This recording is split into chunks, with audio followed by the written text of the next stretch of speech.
Hey guys, what's up? Welcome to Hashtag Behind Relationship Goals. I'm Bones. And you're Fofo. Just trying to see if Bonizi's gonna do the intro.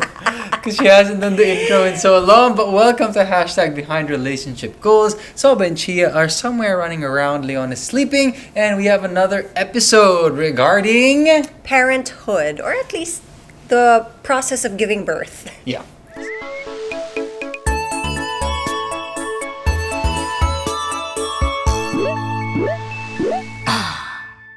So we are going to talk all about baby Leon's arrival. So with that, we're going to start a few days before Bonizi's due date. So Bonizi, tee us off. Yes, so my initial due date was May 18, 2025. And days leading up to that, I was already thinking every single day, is this the day I'm gonna give birth? As in, literally 2 weeks before my due date, I was already telling Fofo, is today the day? Is today the day? And that day was never the day. Yeah. So for me kasi, Bonizi was 1 centimeter dilated like 3 weeks earlier. Yeah. 3 weeks before her due date. So ako, akala ko, okay, tuloy-tuloy na yan. Akala ko rin. Hindi pala. Akala ko rin, like once mag-hit ka ng 1 cm, it's just gonna get bigger and bigger. Yeah, you could stay at 1 cm forever. She's still at 1 cm. Yeah, so parang it was, I think we were 4 days just before my due date. We had a doctor's appointment. And I was really telling my doctor, Doc, ito na ba yun? Like, pwede na ba? And she's like, just wait it out. Let's see till your due date na mismo. Like, tingnan natin if you will give birth. If you message me over the weekend, eto na, I'll be ready for you, sabi niya. Kahit natulog pa ako, gigising talaga ako para sa'yo. So, we waited and waited. And on the 18th, wala pa rin si Baby Leon. And we tried everything. Bonizi would walk in the mall. There's a mall beside us. And Yeah. we would walk almost every day for like 30 to an hour. At this point, nandito na yung mommy niya. Yeah. So, kasama na namin dito. Aside from walking, we would have friends over. Mm-hmm. We would have a lot of karaoke sessions. I would do like yung step ups. They're kind of similar to curb walks, but I would just like do like steps every single day. I would drink raspberry leaf tea just so I could have it. You know, sabi nila nakaka-open daw ng cervix. My doctor also gave me primrose oil that I could take. Pero walang gumana. Wala. So, ang ending ng lahat yan ay walang nangyari. So, as scheduled, we went to the doctor, to the hospital, a day after her due date, which was May 19. Mm-hmm. And the first thing that we had to do was get your ultrasound. Yes. So, we got the ultrasound, and ito pa lang, I guess, for me, this was the start of the birthing process. At least in my mind. Ikaw? Yeah, parang I kind of expected it na this would be the day that I would give birth to Leon.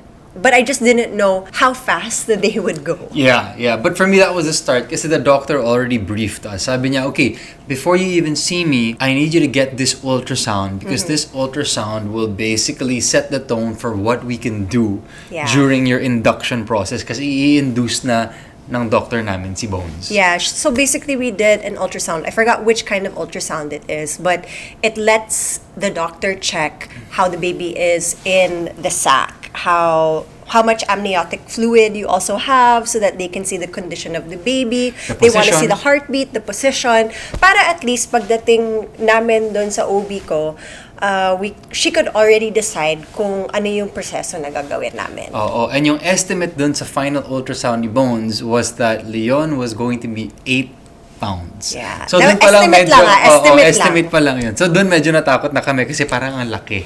Yeah. A lot bigger than expected. Yeah, and of course, I wanted to try, hopefully for normal, and Doc May also wanted me to go through normal as much as possible. But if Leon was too big, then they might not have a choice. Yeah, or if anything happens, syempre, I mean, the other option is CS. But we were really hoping na normal talaga.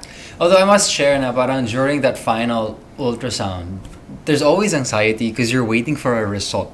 I think when you're waiting for a result, there's always an anxious feeling. Do you agree? I mean, I told you before, every ultrasound is an anxious moment for me because I'm always worried, how is the baby doing? Is the baby okay? Because when you're at home, you can't really check the baby like that. And you're waiting for the doctor kasi may checklist siya. So the doctor's going through it with you. So, okay, baby is this length. Good. Baby is possibly 8 pounds. Yeah. Good. Okay, heart rate. Ano yung heart rate? So now you're waiting na. And then she'll give off a number like 999. And then you're wondering if that's a good heart rate or not. Yeah, it was a great process though, like going through the ultrasound. Yeah, and then you're waiting like, okay, we're waiting for baby to breathe. And then we're like, why is he breathing? Why is he breathing? Like, hindi namin naiintindihan, di ba? And then yun pala, kailangan lang niya makita yung parang muscle, yung breathing muscles kung gumagana. But the doctor doesn't have time to explain all this to you, to say that, hey, it's okay. So I think that anxiety is really just always there. There's nothing we can do about it unless you're more knowledgeable than the doctor. And to be fair, our doctor, when we had the ultrasound, she was so sweet and so patient with us, and she was just, helping us go through that process. But aside from that, after our ultrasound, we went straight to the doctor's office dahil nakuha na namin agad yung results ng ultrasound. So after we had all the results, okay na lahat, sabi ni Doc May, ready ka na ba? Ready ka na ba para sa baby mo? Pero actually, we said we were ready. Tas sabi ni Doc, wait lang, mag-lunch muna kayo. Kasi that was our final lunch. Yeah, that was our final lunch as just bones and fofo. Wala pa si baby Leon. And final coffee. Oh yeah, our final coffee. Your final coffee. My final coffee as a pregnant woman. Yeah. But it was interesting kasi akala ko mas malaki na yung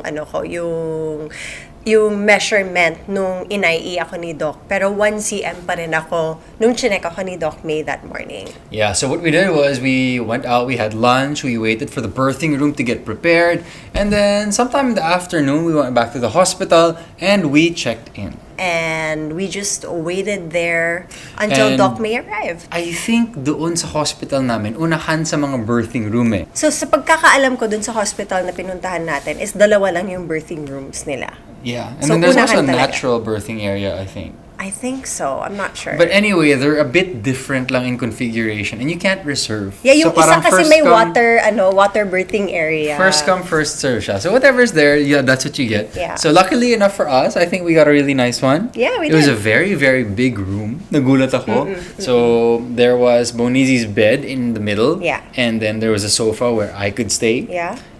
Over at the end.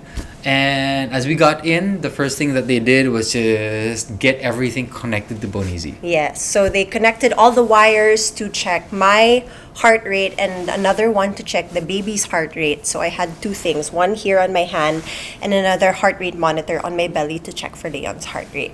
And then after that, that's when my OB came and she was like, "Are you ready to be induced?" This was at 3 p.m. already, and that's when I was induced at 3 p.m. Yeah, but one thing we didn't know about the process was para talaga kang interview pala. Kasi ang daming nangyayari. Siguro there were like 5 to 6 sets of nurses and residents coming in asking Bonizi a series of questions. As in, medyo OA siya. Yeah. And nobody ever told us about that. Yeah, so I didn't realize that there would be like a set of interviews. Pero Doc's residents came in, and then I guess there were other types of residents that were there. The nurses were coming. And one question that I was not prepared for was they asked me how old I was when I had my first period. I don't understand why that was asked, but what I found interesting was the way that I was induced. Because I read online another way to be induced is they inject a medicine into you. But for me, parang may swab na nilagay, parang ganyan na tela. Yeah. Maliit lang na tela, tas iniswipe dun sa loob and they left it there inside. So I could not stand after I was induced. Kasi malalaglag siya. So, ayun nga, parang I had to make sure na I had used the bathroom beforehand or I let them know when I had to use the bathroom para hindi mahulog yung little na tela na yon. Yeah, and that was at 3 p.m. And sa totoo lang, after that, it was really just a waiting game. Yeah, because when they were checking for my contractions, hindi ko na-realize that I was having contracting at full rate na apparently, like. Yeah. So just to explain what Bonizi's saying, they put these nodes on Bonizi's stomach. And you could see pag nagko-contract siya, it was hooked up to a machine, and then pag nagwa 100%, that means Bonizi's at full contraction. And as soon as they made it kabit, nagwa 100% na nga si Bonizi, hindi namin alam. So sabi ng doctor na, "Oh wow, you're contracting already." And I was like, "What?" Yeah, I didn't even Kasi realize. wala pa siyang nararamdaman. Pero yun nga, the muscles were already contracting. But it just wasn't the type of contractions na masakit. That was coming pa lang. Yeah. So at first, they were like, wow, malakas mo. And I really thought, wow, I'm superwoman. Hindi ko nararamdaman ng contractions. I feel great.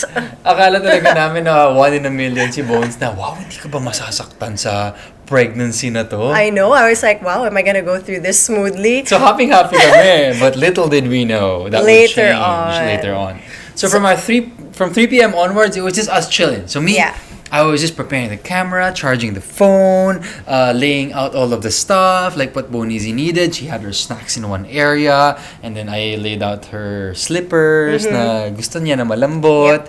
And then I laid out my bed, naglagay ako ng extra blanket. Parang set up ko lang yung area para lang masaya at convenient para sa amin.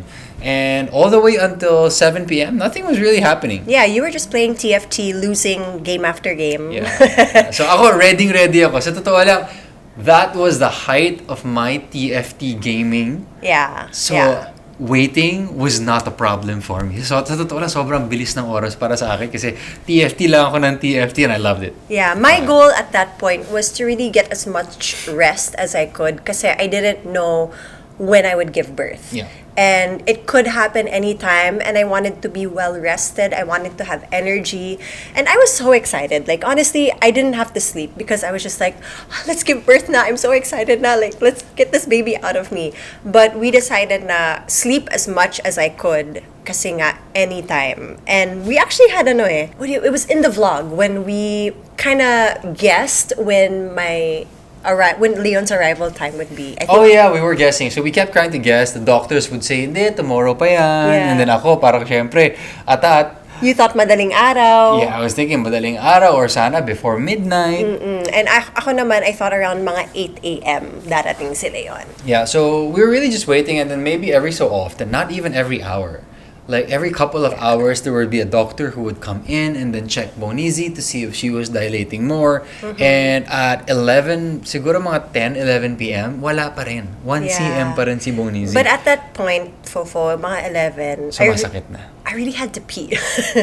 yun kasi I was drinking water to stay hydrated. I had to pee, but I couldn't stand up because I had nga na-induce ako. Yung medicine nandun. The medicine kabit nasa loob. kanya. So they were like, mag-bedpan ka na lang. Like, they're gonna put a pan and I'm gonna pee there. I was like, how do you do that? Oh, the nurse will hold it now for you while you pee and do number 1. And so, nag-bridge si Bones. As in Inakit niya yung glute puwet bridge. niya para pwedeng ilagay sa ilalim niya yung bedpan. And then from there, habang nakahiga, on top of a bowl, Bonizi did her thing, her number 1. And I was like, and then ako, I was there the whole time watching it and I was like, napaka-uncomfortable naman ng prosesong yan. I mean, honestly, at that point, I wasn't even thinking of, is this uncomfortable? I was thinking, sobrang nahihiya ako nito. Like, sobrang nahiya ako, Fofo. Like, really? At this point, I had to set my mind na parang, okay, I'm gonna give birth. They're gonna see my little women bits here and there. But I was not ready to pee in a pan in front of somebody else. And I was just like, okay, kailangan ng i-mindset to. They've seen so many people already. They're nurses. This is medical. It's okay. Like, they're used to it. You know, mindset mo yung sarili mo. So for all the mamas out there that are about to give birth, get ready for the bedpan experience. Yeah, it also made me think, how do guys use bedpans? So nakita ko sa girl, nakita ko kay Bones. I mean, gravity works. The urine falls into the bedpan. Side view ka. But for the guys, there's an arc. So I don't know how that works. Like, do you catch I don't know. I have to check. To check on TikTok. We have to do our own research regarding very that. Curious how those bedpans work for the guys. The embarrassment does not stop there, guys. There was more embarrassing moments for me because what was next? After I had to do number 1, TMI, if you are eating right now, done. I had to do number 2. Okay, so at around 2:30 a.m., did you remember how it happened? I felt super gassy. And I was like, I don't know if like, is the baby coming? Because they said na if you have to do number 2 or you feel like doing number 2, that might be a sign that the baby is coming. So I was a bit anxious na, is this a sign na ba na lalabas na sila yon? Or do I really have to do number 2?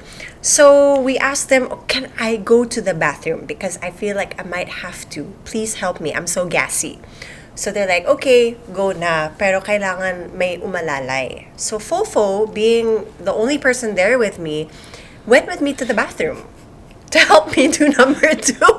And at this So, point... hawak-hawak ko yung hawak-hawak ko yung IV. Yung IV. Yung liquids dun Oo. sa IV. Kasi yun, nakakabit nga kay Bon. So, kailangan may nag-aalalay doon. At Yeah. syempre, inaalalayan ko rin siya kasi Yeah. medyo pagod na siya at that time. And then, medyo weak na siya ng konti. So, I had to, bring the IV To the bathroom. and the bones And you have to the hold me banyo. para hindi ako malaglag kasi fall risk ako eh. Tama. Yun lang, napaka-challenging para sa akin. Kasi, medyo mabaho, bro. And you know what, Hindi ko alam kung dahil sa ano. Kasi, I mean, it's not usually like that. Yeah, I've never done number 2 in front of Fofo. I will honestly at this point I will never ever do number 2 with you in the bathroom. I don't think I can. Like there are just some boundaries that we need to put in place. Yeah. But at that point, But it was an intense experience for the nose sensing. at that point, I knew that Fofo loved me deeply. So after that experience, the very intimate experience with Bonizi, Yeah. at around 3 a.m., I would always ask Bonizi, like, how are you doing? What was the pain level? And this is the first time that there was material pain na parang, Yeah. Fofo, this is like level 5 pain. Yeah, I felt like I was doing ab workouts constantly. So it Yeah. wasn't a sharp pain, I would say. It just felt like, kunwari, I don't know if you guys have done this before, but if you do like 100 ab Workouts, exercises ng tuloy-tuloy, it's draining. Pero imagine that times 100 because you're doing that constantly for hours and hours and hours. And it just gets tiring to a point. Like, hindi na siya parang masakit for me. Tiring talaga siya. Yeah, napagod ka sa sakit. Sobrang Yeah. napagod ako. But, so Bonizi was going through that. Actually, siguro parang midnight pa lang medyo nararamdaman niya. 11 p.m. pa lang nararamdaman niya. Pero at 3 a.m., that was when she was like, okay, this is getting to a pain na parang medyo ang bigat na talaga ng pain. Yeah. And then at 4 a.m., I put this on my notes that Bonizi was finally able to get a quick cat nap. So that was really nice. Yeah. So siguro from 4 a.m. to like maybe 6 a.m., around 2 hours, she was in and out of sleep.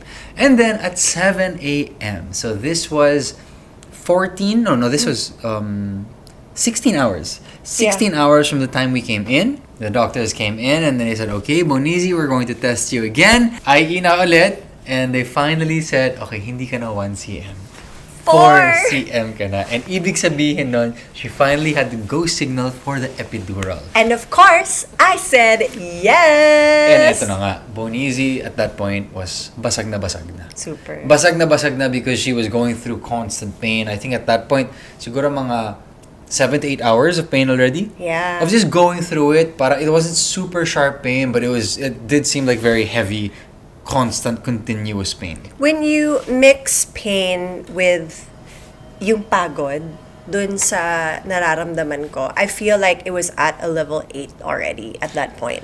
Yeah, so it was a point na parang Bonizi could barely talk. She couldn't really expend any energy. You could see it in her face. Bagsak na siya. She couldn't really get up.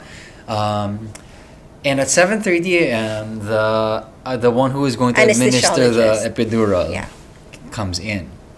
And sobrang haba pala ng needle for the epidural. And then they put it inside the back, on the spine.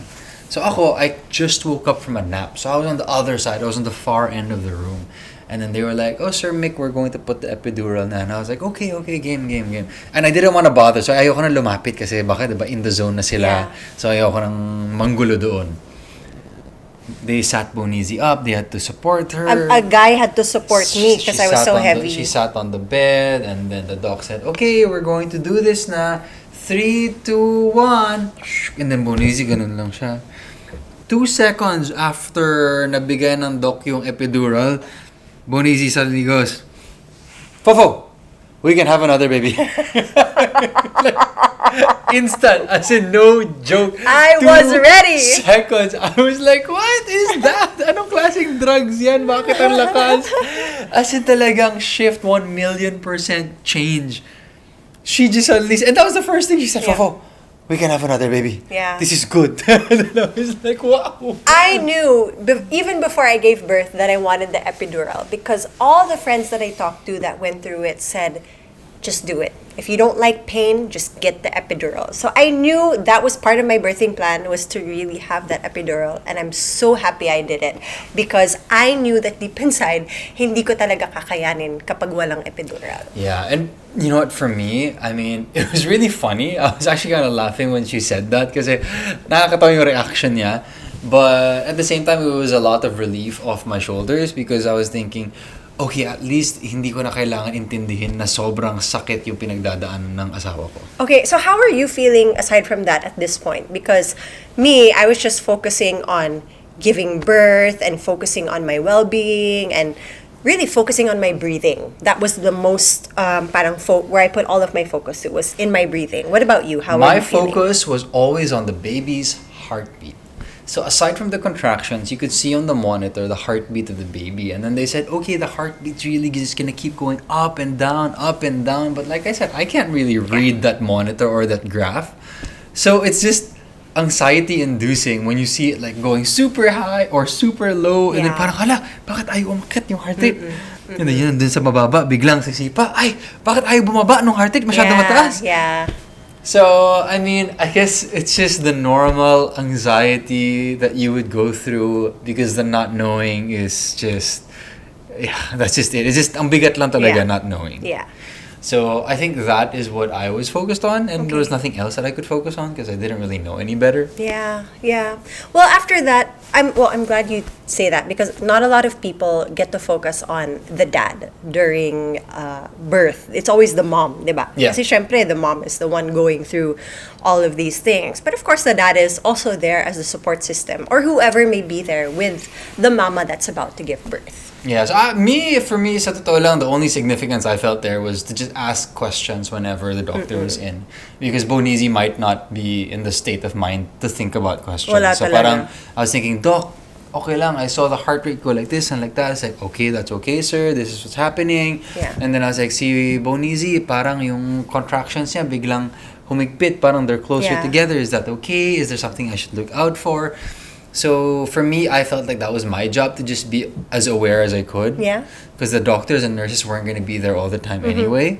So if ever there was something, I wanted to make sure that I caught it. Yeah. So yeah, that's what I felt. That's how I Okay. felt. All right.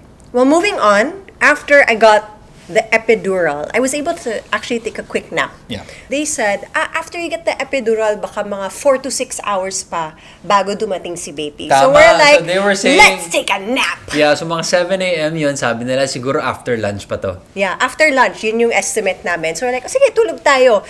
All of a sudden, siguro mga 8, 8:30, pumasok yung nurses. They're like, ma'am, i-check ka lang namin kasi medyo unstable yung heart rate ni baby. Medyo kinubuhan ako dun because I was like, oh my God, what's gonna happen? Isi-CS pa Yeah, nila yeah, ako yeah, kasi yeah, unstable yung heart rate. But they're like, let's check you kasi baka naiyak tuloy ako. Okay. They're like, let's check you. So, inai nila ako and that's when they said, ma'am, 10 cm ka na. And the water broke. The water broke when they were putting the catheter in. Ah. So, sakto talaga. Like, they I were didn't know that. Yeah, so they were putting it in because, yun nga, 10 cm na. So, they're like, we have to prepare for the arrival of the baby kasi ito na, anytime. So, they were putting the catheter in. Biglang, they're like, ay, ma'am, pumutok na yung panubigan nyo. So, after that, they were like, okay, we have to call Doc May na kasi ito na, parating na siya. Yeah. And we have to make sure that we get this baby out na kasi pumutok na nga yung water ko. So, as soon as that happened, like, I don't know, this felt like a dream, guys. After they put the catheter in, sunod-sunod, nagsisipasok na yung mga tao. Nag-change setup eh. Yeah. Parang sa teleserye, in teleserye terms, biglang nag-change setup. Yeah. Everything was happening so fast. But I guess because everybody was so used to this routine, like everything was so calm. Like Yeah, everybody was so calm. It All the was. nurses were just going in and out, bringing all the stuff that they needed, preparing like the setup for Doc And just to Lee. give everybody an example, so imagine the birthing room was really just a bed and a big space. Yeah, it looked like a regular And room. The reason why there was a big space was because ang dami nilang pinasok. So, yung napansin ko, and what I remember very clearly was they brought in 2 lights. And I was like, these are the lights that they turned on during the actual procedure. And I was like, okay, you want a lot of light. But at the same time, they also brought in like a couple of tables, and on the tables you could see all the gloves and then the materials and all the tools that they were gonna use. Yeah. And then of course you also had the heating bed of the baby Yeah. that came in. So this was the parang incubator na mainit. Yeah. And this is where they put the baby after Parang there was like a light after for the niya baby, lumabas. yeah. And then for Bonizi on her side naman, they started setting up a tent. Parang a canopy. So parang Bonizi was lying down, and then on her bottom half, they covered it up. Because they had to put my legs up actually. Naka-up yung legs ko. Yeah, and then that was what parang the workspace of Doc the May. doctor. Yeah. So that was very interesting. That all happened very, very quickly. I mean, within the span of maybe like 30 to 45 minutes, na set up na nila lahat yun. And at that point, we were just waiting for Doc May to come in. Yeah. So as soon as Doc May came in, my OB, she was like, Megan, are you ready na? Ito na, parating na si baby. So once she arrived, she just made sure na everything was set up to her liking. They put my legs up on parang, there was something that they pulled out from the bed, to prop Yung my support, legs. yeah. Parang a place where you could rest your legs on. Yeah, so parang my legs were up and then I couldn't feel it. Like, sobrang bigat talaga ng legs ko. Like, I felt bad for the 2 nurses because they were so petite. And then I was so heavy because I gained so much weight. And then they were just like lifting my dead weight leg. But they fixed all of that. Everything was okay na. And then Doc May prepped us na because eto na nga daw, parating na si baby. All of a sudden, everything was fixed. And she was like, okay, Megan, on the next contraction, we're gonna try to push for the baby. And then just to parang lay out the setting here, but Yeah. before the push. At this point, I would say there were around 10 to 15 people inside the room. Yeah. So there were nurses, around 2 to 3 nurses beside Bones. The There were residents. 2 to 3 nurses behind the doctor. Yeah. And then behind them, like getting ready to receive the baby or take care of the baby, there were maybe another set of 2 to 3 nurses. The And then anesthesiologist pa was there. on my side naman, Yeah. on your right side was me. And then behind me was the anesthesiologist and maybe I think the assistant or Yeah. another resident. So ang daming tao and I didn't know na ganun pala siya. Yeah. I didn't know that there were that many people and then ganun pala yung setup. Also, like I mentioned, it was a teaching hospital. So, nadagdagan talaga Yeah. yung mga doctors doon. Yeah. So with that, we were about to start and Doc May said nga na, okay, Bonizi, you're gonna start pushing now. And I was like, oh wow, ang bilis. As in, She's like, on the agad-agad, next they were like, contraction, okay, on the next contraction, you're going to push, okay? We will have our doctors helping you, also our residents helping you. They'll also help you push. And then, what was your cue there? How did do you remember how you I'm were trying to taught to remember. push?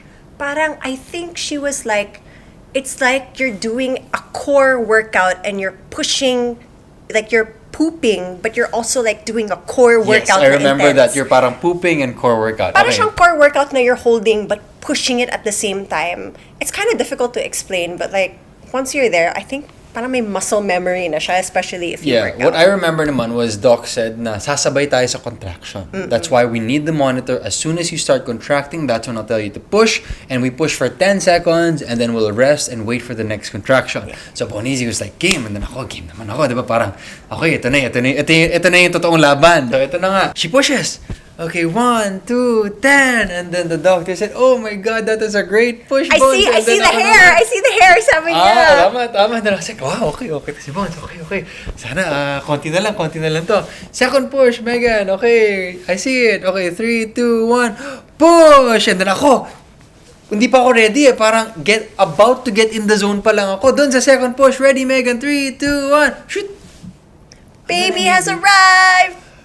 On the second push, less than a minute into starting her pushes, Bonizi finally gave birth to Leon and then the doctor was holding Leon upside down. And I was like, wow, what ang bilis. And then ako naman, hindi ako prepared. Like, sobrang natulala tayo. No? I wasn't prepared because it was so fast. As in, parang napoop lang ni Bones si Leon, ang bilis. So, and then na siya, and then I was like, ano nangyayari? And then si Leon, umiyak agad kasi. Yeah. So, ang lakas, and sobrang lakas ng iyak niya. Yeah. And then, here's a crazy thing. I'm used to seeing babies. And babies usually have their eyes closed. Or parang sobrang singkit nila. Parang nakaganon. Squinting sila. Squinting or closed. Dude, si Leon, while he was upside down, mukhang alien kasi ganun yung mata. Nakaganon na siya. And then parang, I guess dahil Mulat na baby, mulat. parang all black pa yung mata niya. Yeah, mulat na mulat siya. So, like, ano nangyari sa... Even Doc May was like, hello, grabe naman yung tingin niya. Nakatingin agad sa atin. So, that was really, really funny. But that was quite the moment. That was actually a really, really funny moment. Because it all happened So fast. so fast. Way faster than any of us expected. And then we you weren't have- able to process our emotions pa. So you were kind of like, the baby's there. I was like, I gave birth. And I was, Nagtinginan pa kami. yung mukha natin, like, in our pictures, my face is literally like, the baby's there? That's our baby? So it Yeah. was kind of like a whirlwind experience for us. Ang galing ng mga doctors. So sa totoo lang, okay, nagulat kami. We were probably looking at each other for like 15, 30 seconds. And within like just a couple of minutes, maybe like 1 to 2 minutes, they cut the umbilical cord na rin. And then they said, okay, Bonizi, we're gonna give him to you right away. Parang they Yeah. gave him to you Yeah. right away, no? Yeah, he Tama, did. no? Parang pinalatch agad for skin to skin.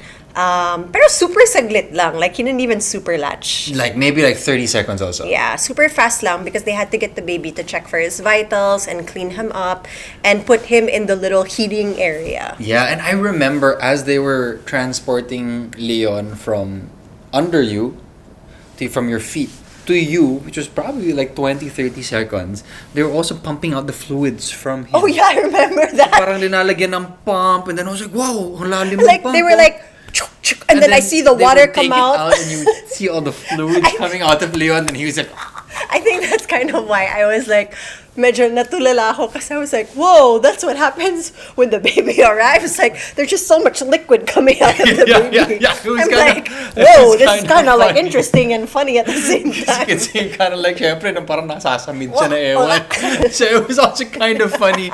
That's something people don't usually share. But Yeah. it was interesting. No, because it was funny. I was like, "Are you okay?" But like, you seem you're fine. Like the nurse was so chill. She was just like, "Clock, clock, clock," and then Yeah. and now okay na siya. So there, as soon as naglatch si Leon, just for a little bit, just for a couple of seconds, kinuha ulit siya. And then dinala siya doon sa incubator area na mainit. Yung may mainit na crib na may Yeah. heating lamp. And then, doon ako sumama. So they were, what did they do to you? Oh, I was just While- relaxing. Oh, okay. I was relaxing and I was messaging all our family na. Talaga? I was like, I gave birth na. So for me, I actually feel like that was my moment. I know. So parang, I have like a picture of you. like the first 15 minutes Yeah. of Leon's life, it was actually me with Yeah, Leon. I know. Because everyone was tending to you. So I really feel a lot about that moment. Oh, I remember. Sorry, just to cut you off. I remembered when you were with Leon and they were like cleaning him up. That's when Doc was stitching me up.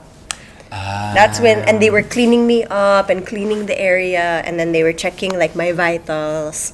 So that's what was happening pala. As soon as they take Leon from Bonizi, they take him to that other side of the room where you could barely see him. Yeah. And then what they did was they continued suctioning out The liquid. And there were different ways that they were doing it. So one, they had a very thin tube. They would put it in and suction it. And then another one, naman, they had like a suction device. Yeah.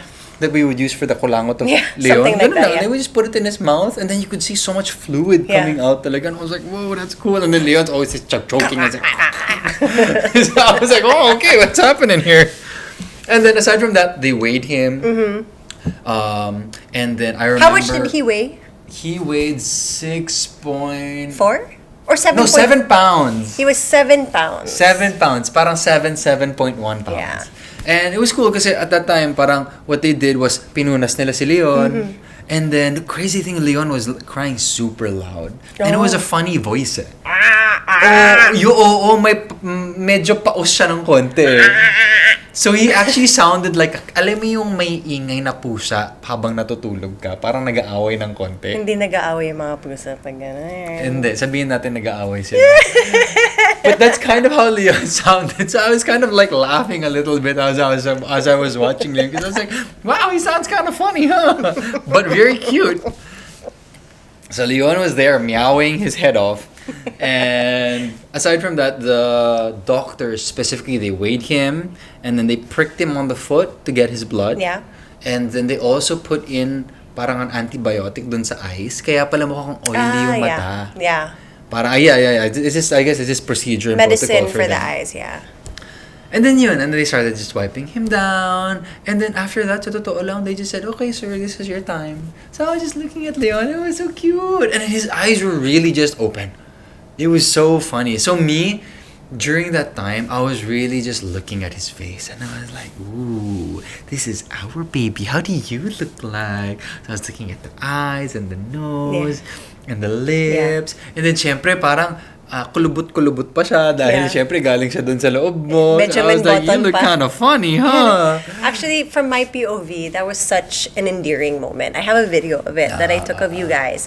And like you would not take your eyes off Leon. Yeah, it was fun. You were so attached to looking at him that I was like, wow, Fofo is like in love. Like I felt that moment was really for you guys. Yeah, that was nice. That was a nice moment. So, after that whole process of taking all the vitals and the stats, it was up to me to go downstairs and book a room. So, yun pala, diba? After you do that, you have to book the room that we were going to check into. So, separate ang birthing room in the hospital from the recovery room. Yeah. So, while I was waiting for you, that's when I was updating family and friends. I updated all the family.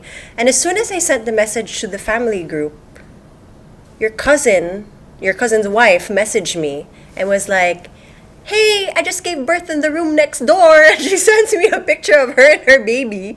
And we were literally 2 hours apart yung babies namin. So Leon has we call them twin birthday because twin. Birthday twins sila because they literally gave birth on the same day, 2 hours apart in the same hospital. Yeah, and just to fast forward, every time we see them, meron silang birthday twin picture. Yeah. So that they see both each other growing up together. And it's so cute kasi syempre parang medyo bonded na yan for life. I'm super close to that cousin of mine.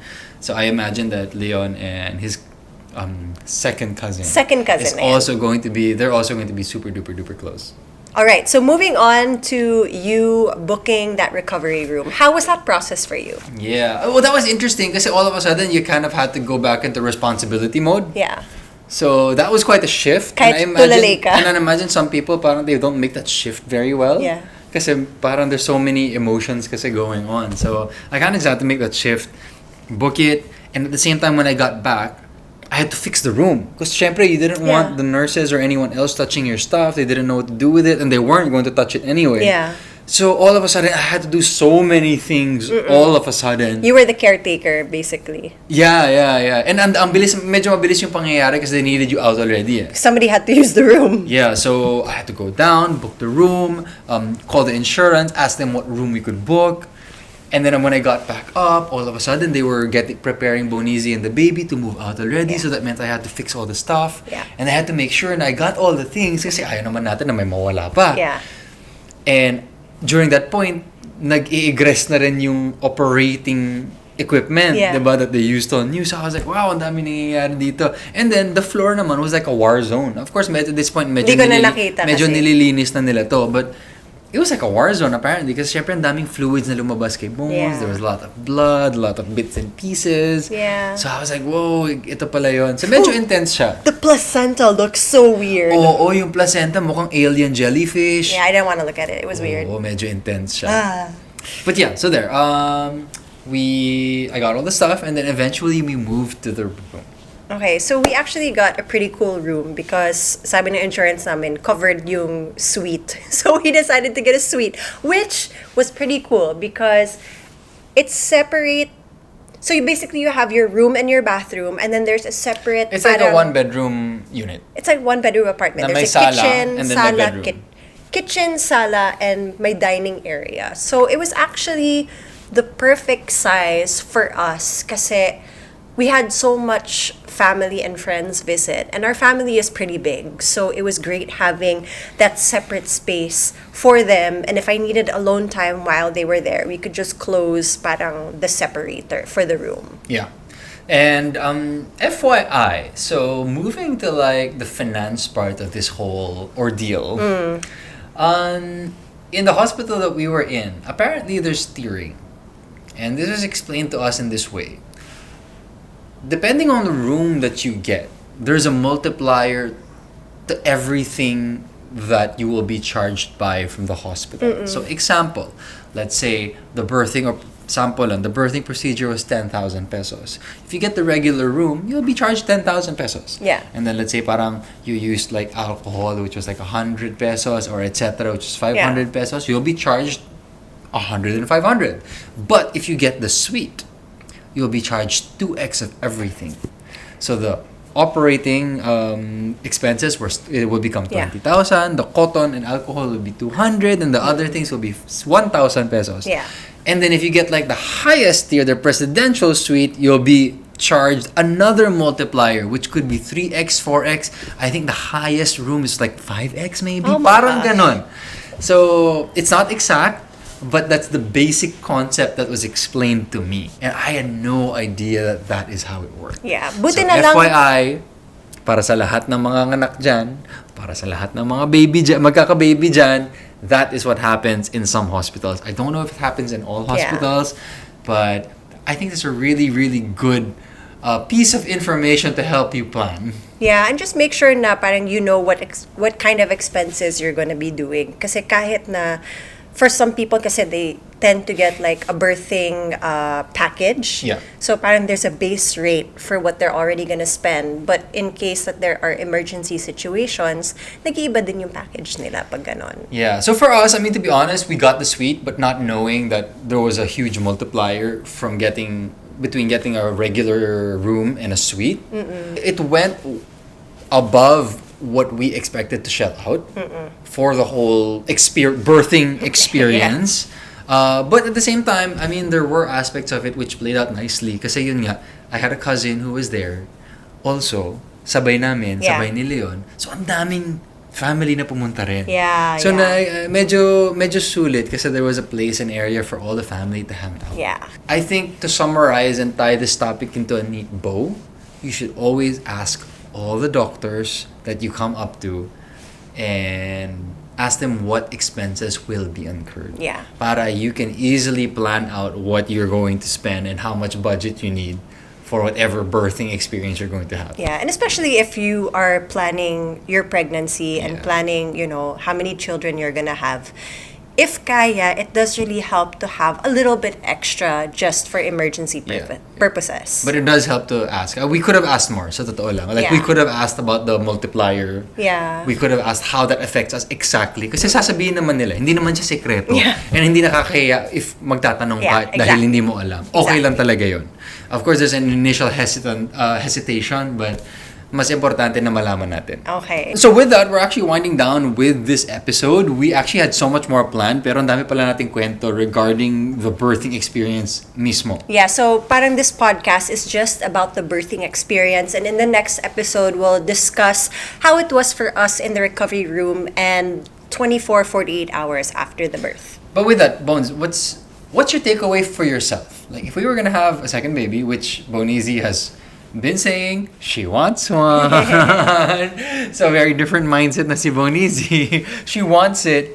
But if we do get that second baby, what would you do differently, or how would you be more prepared going in? Well, one thing that I'm happy I prepared for is I'm happy that I prepared my mindset for giving birth. I gave a list of parang my mantras to Fofo na parang this is the mindset that I want and this is what I need help with. So, Ano nga ba yung mindset mo? parang basically is to stay calm no matter what happens. Don't scream. Parang keep everything in a low breathing manner. And I feel like that really helped me go through my contractions. Parang I was really breathing throughout the pain I was feeling. Some people do something called hypnobirthing, and I did some classes on it regarding hypnobirthing. So that really helped set my mindset for when I was going through the pain. And second, it's okay to overpack because you never know what you're gonna need. And we did pack a lot of clothes, which Fofo did question why we need to bring so many baby clothes. But I'm happy that I did because I packed 5 sets of clothes for Leon, and honestly, we needed more because he was like peeing, tapos naglulungad siya, and it was like going through his clothes. So I'm happy that I overpacked a little bit because we needed it pala. So I think those are my 2 pinaka takeaways from giving birth. And also, don't forget to bring a snack. Kasi pag pinayagan ka ng doctor mo na mag-snack, hindi pa dinner time, at least you have like a protein bar or something to like fuel your energy. Yeah, my takeaway, I'm gonna jump off what you said. When it comes to food, magbaon ka. Yeah. Because it's so hard getting food into the hospital. Like kahit mag-grab ka, who's gonna go down? You might not want to leave your wife. So having food, snacks, and not like junk food, like having real food, baon talaga. Yeah. That is going to help you, especially during the 24 hours. Me waiting, I didn't really want to leave Bonizi. So I didn't want to go down. So I just had to make do with whatever was there. But eventually, naubos rin yung dala namin. Yeah. So having healthy food and full meals, I think that helps a lot. Yeah. Another takeaway is know what you're gonna do with your time. So me, if ever there is a second baby, then I need to find a new game. No, diba? It sounds so unimportant, but it does help you stay level-headed kasi. Yeah. Kasi if you're anxious the whole time, masusunog ka eh. So you need something to kind of like pass the time and keep yourself entertained, whether that's movies or shows, just to take away your attention from the anxiety and like the bigness of the moment. To be fair, for me it was TikToks kasi Okay. I couldn't focus on something long term. Like I couldn't read, I couldn't really watch a movie. I wanted to watch quick videos lang because my attention span wasn't that great because of the pain. Yeah. Okay.